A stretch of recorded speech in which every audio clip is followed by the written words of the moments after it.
จะไปอย่างไรเมื่อรู้ว่าฉันไม่รักกับเธอก็ทำให้ฉันเจ็บช้ำไม่กี่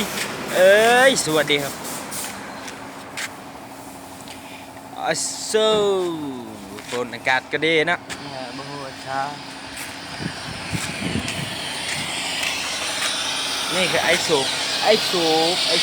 แกจะมาเอาลงหรอได้เรียกกันพัดครับกับว่าเนี่ยทันลงออกลายนะอย่าเบิร์นลายนะพี่มาไม่ได้ต้องสอนลายมันนะ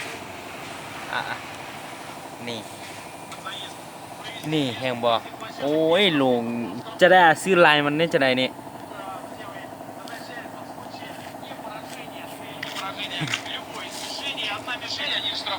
อะไรสมัยกันสอน